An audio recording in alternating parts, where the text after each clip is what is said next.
Grecia García y soy la gerente de Real Conservera Española. Intentamos hacer lo mejor posible un proceso muy sencillo y muy antiguo que es elaboración de conservas de pescado y marisco de productos exclusivamente de rías gallegas.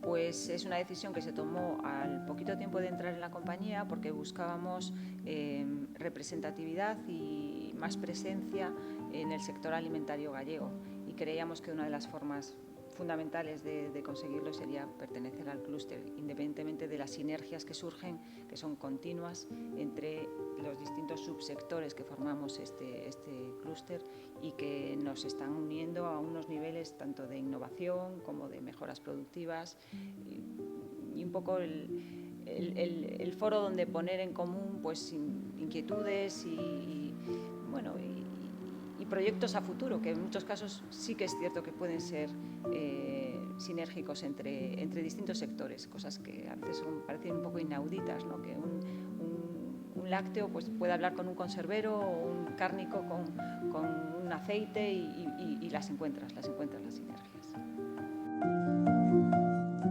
Un reto. De hecho, vamos a intentar presentarnos, no sé si tenemos la osadía o el atrevimiento de presentarnos.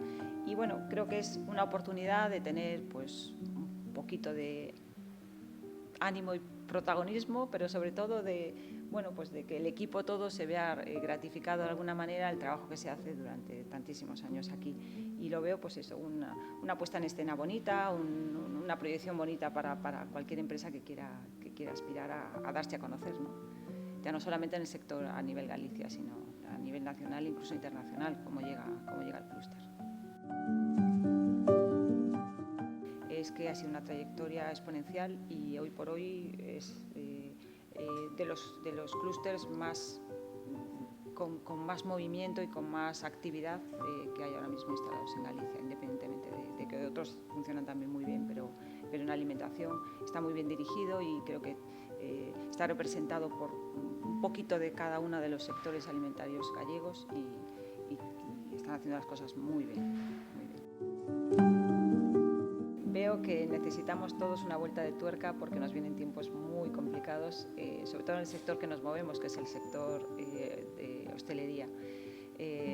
Estamos ya en pleno cambio de transformar un poquito las vías de comunicación, transformar a dónde queremos llegar, al cliente directo, al distribuidor, ampliar canales, ampliar posibilidades de alianzas para llevar el producto fuera, porque ir solos, una empresa tan pequeñita como esta, a veces se hace muy cuesta arriba. Y entonces, pues no nos queda más remedio a todos que reinventarnos un poco. Pero no cabe duda de que los tiempos van a venir muy complicados para todos. Y siempre positivos, siempre positivos.